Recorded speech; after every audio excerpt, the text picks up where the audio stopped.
មិនចង់បានខ្ញុំបកកាយតាំងសរសៃកមិនចង់បានខ្ញុំហើយខ្ញុំនេះអត់ដល់ថ្នាក់នេះមែនទេខំគិតថាមកដល់ទីនេះទទួលបានក្តីស្រឡាញ់ពីមនុស្សប្រុសដែលគិតថាជាគូជីវិតតែមកដល់បែរជាទទួលបានការខកចិត្តបែបនេះតើវាយុត្តិធម៌សម្រាប់ខ្ញុំដែរទេខ្ញុំមិនព្រមទេខ្ញុំមិនអាចស្អុយឈ្មោះទៅទេបានទេធានខ្ញុំត្រូវតែយកលោកមកធ្វើប្តីឲ្យបានអ្នកណាគេគាត់ទ្វារខ្ញុំគឺម៉ាលីណាអ្នកនាងលោកស្រីអើយមកតាមអ្នកនាងទៅពិសាបាយជុំគ្នាអូនាងម៉ាលីខ្ញុំក៏មានរឿងចង់សួរវាដូចគ្នាតើថាយប់នោះវានិយាយអីជាមួយបងធានដល់យប់ជ្រៅនោះអូនាងម៉ាលីមែនទេចូលមកក្នុងសិនមក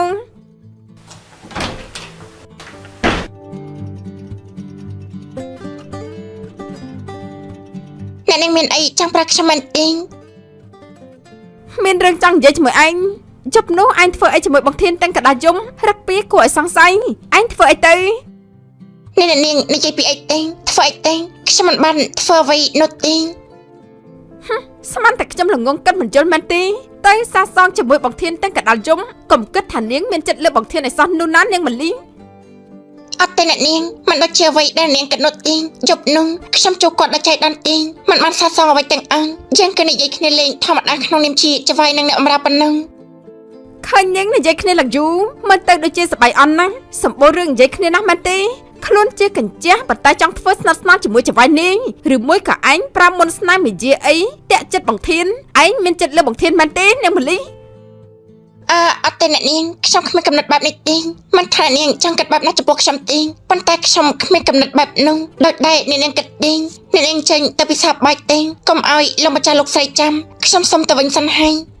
ឆាប់សិនខ្ញុំមិនទាន់អនុញ្ញាតឲ្យឯងទៅទេឯងចង់ដូចខ្ញុំមែនទេហាខ្ញុំសុំផ្ដាំឯងណាកុំគិតប៉ងផ្កាយនៅលើមេឃឲ្យសោះបើខ្ញុំដឹងថាឯងមានចិត្តលើបងធានមែននោះឯងនឹងមានបញ្ហាព្រោះថារបស់ខ្ញុំក៏ស្រឡាញ់ហាមអ្នកណាមកប៉ាក់ឲ្យសោះបានហើយចេញទៅ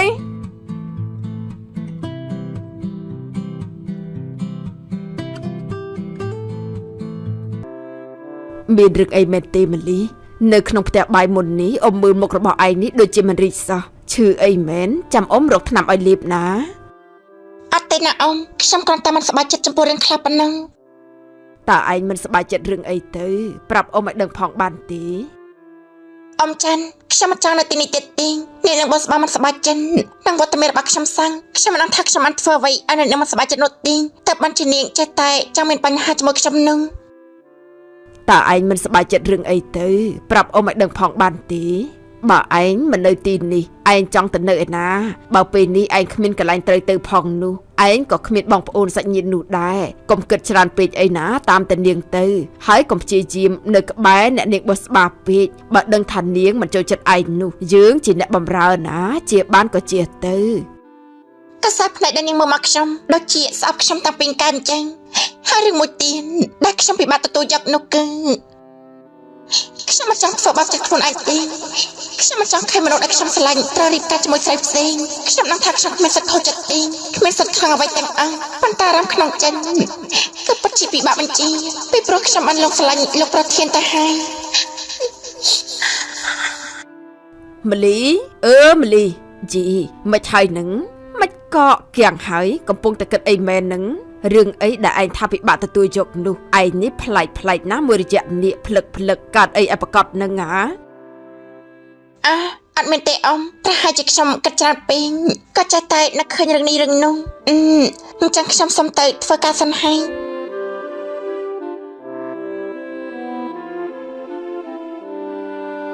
វាកើតអីចេះផ្លឹកភាំង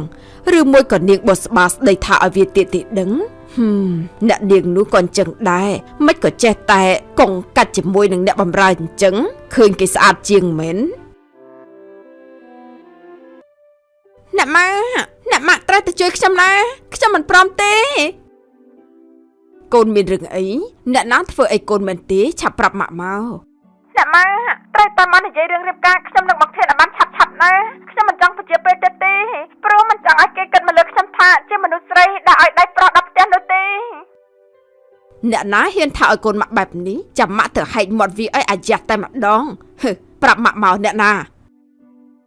អូយអ្នកម៉ាក់កូនមិនបាននិយាយលេងទេណាស្អែកនេះម៉ាក់ឡើងមកជួបអ្នកមីងចារិយាមក មកនិយាយរឿងរៀបការខ្ញុំនឹងបង្ធានឲ្យបានស្រេចបាត់ទេខ្ញុំមិនចង់នៅបែបនេះទៀតទេហើយថ្ងៃនេះកើតអីរកដងមិនដែរអញ្ចឹងទេសុកក៏មកបង្ខំឲ្យនិយាយរឿងនេះទៅដល់ផ្ទះគេនោះលងស្នេហ៍កូនប្រុសខ្លាំងណាស់ហើយមែនទេបានជាបង្ខំមកឲ្យទៅនិយាយនោះ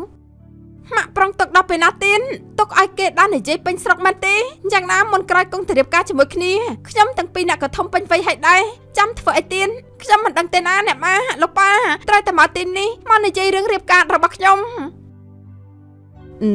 នេះបែបស្រឡាញ់គេខ្លាំងហើយធ្លាប់តែខាងប្រុសជាអ្នកបង្ខំឥឡូវខាងស្រីបង្ខំវិញហើយគេខាងនោះជាអ្នកមានពីសង្គមចាស់ការរស់នៅរៀងបុរាណតិចហើយណាអ្វីក៏មិនបន្ទាន់ពេកទេប្រហែលជាគេចង់ឲ្យកូននេះរៀងចាស់ចិត្តចាស់គំនិតជាងនេះទីដឹងបានជាគេមិនទាន់និយាយរឿងរៀបការនោះអ្នកម៉ាខ្ញុំមិនបាននិយាយលេងទេណាខ្ញុំចាំអ្នកម៉ាក់នៅទីនេះប៉ាម៉ាក់ត្រូវតែមកស្អែកនេះក៏បានម៉ាក់នឹងប្រាប់ប៉ាកូនពីរឿងនេះបើនិយាយគ្នាត្រូវនឹងជិះយន្តហោះទៅស្អែកនេះតែម្ដងព្រោះមិនចង់ជិះឡានទេខ្លាចទាស់ចិត្តកូនបាយស្អែកជួបគ្នាណាកូនស្រីចាំតែមើលទេថាបងធាននៅប្រកាច់ដណាទៀនគិតថាខ្ញុំនេះព្រមតាមអ្វីដែលបងនិយាយមែនទេមិនបានស្រឡាញ់ខ្ញុំតែខ្ញុំស្រឡាញ់បងខ្ញុំក៏ត្រូវតែយកបងឲ្យបាន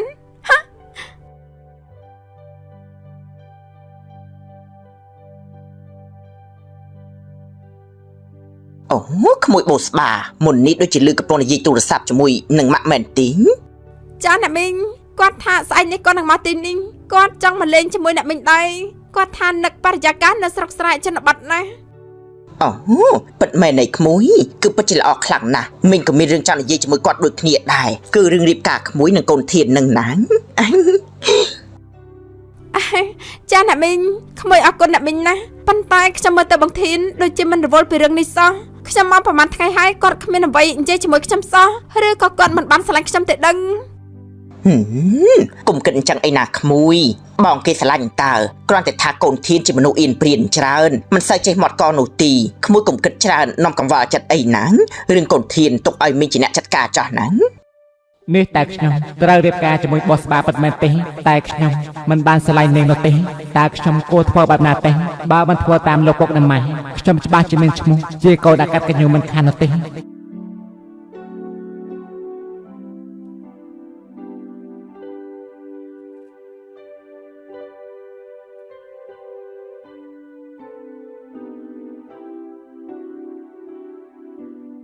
ในពិធីមង្គលការរវាងលោកធាននិងអ្នកនាងបូស្បាគឺចាត់ចាប់ផ្ដើមហើយមែនទេខ្ញុំក៏តែសប្បាយចិត្តនៅពេលដែលឃើញមនុស្សដែលខ្លួនស្រឡាញ់មានក្តីសង្ឃប៉ុន្តែហេតុអីបានជាខ្ញុំមានអារម្មណ៍ថាឈឺចាប់បែបនេះការដែលបានឃើញមនុស្សដែលខ្លួនឯងស្រឡាញ់មានក្តីសុខគឺជារឿងល្អហើយខ្ញុំក៏តែញញឹមជូនពរពួកគេប៉ុន្តែយប់នោះលោកធានថាមិនបានស្រឡាញ់អ្នកនាងបូស្បាទេមកក៏គេមិនប្រាប់ការពិតពីរឿងនេះដល់ទៅអ្នកនាងបូស្បាទេបាននាងបូស្បានឹងថាលោកធានមិនបានស្រឡាញ់នាងតែនាងនឹងគិតបែបណាគ្មានមនុស្សស្រីណាចង់បានប្តីដែលគ្មានក្តីស្រឡាញ់ឲ្យនាងនោះទេឬមកក៏លោកធានត្រូវបង្ខំចិត្តធ្វើតាមការបង្ខំរបស់លោកម្ចាស់និងលោកស្រីហើយតែខ្ញុំតែខ្វល់ចិត្តធ្វើអីបើទោះបីជាគេស្រឡាញ់អ្នកណាក៏ដោយក៏ម្នាក់នឹងមិនមែនជាខ្ញុំដែរអញក៏តែឈប់សម័យទៅនាងមលីហើយ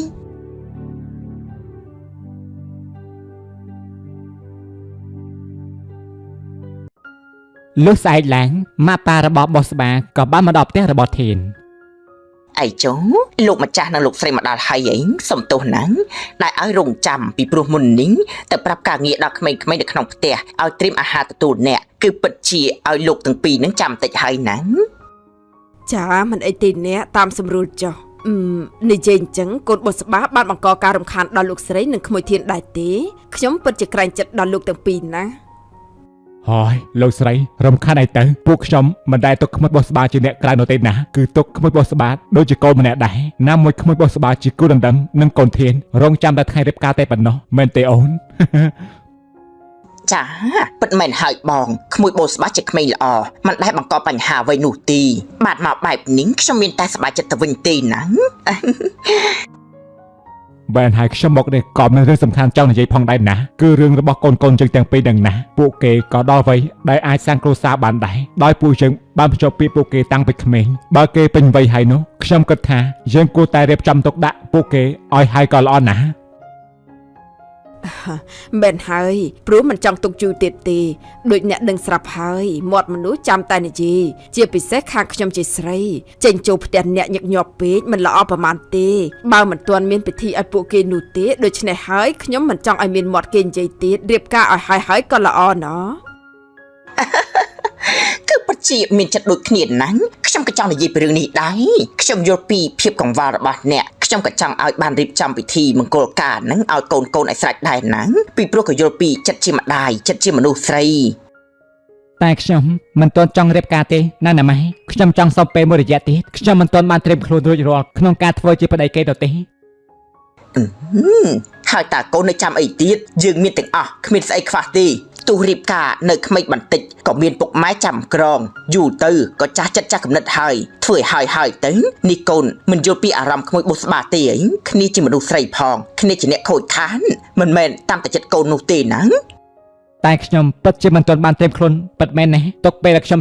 សំពេលសិនបានទេតើក្មួយសំពេលយូរប៉ុណ្ណាបើមិនយូរពេកយើងក៏ធ្វើតាមសំណើរបស់ក្មួយមីងយល់ថាក្មួយមិនទាន់រួចរាល់ប្រាប់មកណាថាក្មួយសំពេលប្រមាណទៀតមិនអីទេអ្នកមីងបើបងធានមិនទាន់ត្រៀមខ្លួនរួចក៏មកខំគាត់អីទុកពេលឲ្យគាត់សិនចុះខ្ញុំក៏អាចទ្រាំចាំបានទោះអ្នកណាចង់និយាយអីក៏ស្រេចតែគេទៅចុះយើងហាមគេមិនបានទេព្រោះពេលនេះខ្ញុំលឺឡើងសំទៅជាទៅហើយខ្ញុំសង្ឃឹមថាក្មួយធាននឹងឆាប់សម្រេចចិត្តឲ្យបានឆាប់កុំឲ្យការមកលើកនេះជារឿងអាសាបងមីងទុកពេលឲ្យក្មួយតែកុំយូរពេកខាងមីងជាស្រីសំតែជាអ្នកសំពេលតែនេះក្មួយសំពជាពេលទៀតសង្ឃឹមថាក្មួយមិនឲ្យពូមីងរងចាំយូរទេណាមែនហើយយ៉ាងណាមកថ្ងៃនេះត្រូវតែបានលទ្ធផលទៅវិញក្មួយធានសម្រេចថាចង់សំពេលប្រហែលទៀតទៅចាំខ្ញុំនិយាយរឿងនេះជាមួយនឹងកូនធានម្ដងទៀតណាលើទាំងពីរក៏អារម្មណ៍អីខ្ញុំមិនឲ្យអ្នកទាំងពីររងចាំយូរនោះទេដំណឹងនឹងបាននៅក្នុងពេលឆាប់នេះពេលដែលខ្ញុំជជែកជាមួយនឹងកូនធានរួចណាឯចុះមែនហើយអញ្ចឹងលោកទាំងពីរនៅសម្រាប់ទីនេះប្រហែលថ្ងៃដែរចង់ឲ្យនៅយូរបន្តិចពីព្រោះមិនងាយបានមកជុំគ្នានោះទេណាមិនចង់នៅយូរប្រហែលទេព្រោះថាខ្លាចរំខានដល់អ្នកត្រឹមតែកូនបុស្បាម្នាក់ក៏ខ្ញុំក្រៃចិត្តណាស់ទៅហើយអូយតែគិតអីរឿងបែបនឹងសតតែជាគ្នាឯងសឹងចង់នៅសម្រាប់ប្រហែលថ្ងៃក៏បានដែរលបងនិយាយមកដូចជាពួកខ្ញុំនេះជាអ្នកដតីអញ្ចឹងមកដល់ទីនេះហើយកុំភ័យស្អីអារឿងស្នាក់អាស្រ័យហូបចុកនោះបែនហើយយើងនៅមានរឿងជាច្រើនទៀតដែលត្រូវនិយាយគ្នាណាសម្រាប់ទីនេះឲ្យបានយូរទៅមកដល់ហើយយើងនាំគ្នាដើរលេងសិនក៏បានដែរព្រោះថាទីនេះក៏មានកន្លែងស្អាតច្រើនដែរណាអ្វីដែលខ្ញុំចង់ដឹងនោះគឺដំណឹងជាក់លាក់ពីក្មួយធានគេសម្រាប់ចិត្តពេលណារឿងផ្សេងមិនសំខាន់សម្រាប់ខ្ញុំប្រហែលទេចាខ្ញុំយល់ពីគោលបំណងរបស់លោកស្រីហើយខ្ញុំនឹងនិយាយរឿងនេះជាមួយនឹងកូនធានអញ្ចឹងខ្ញុំនឹងឲ្យអ្នកអមរាទៅរៀបចំបន្ទប់ឲ្យណាចាអរគុណលោកស្រីហើយ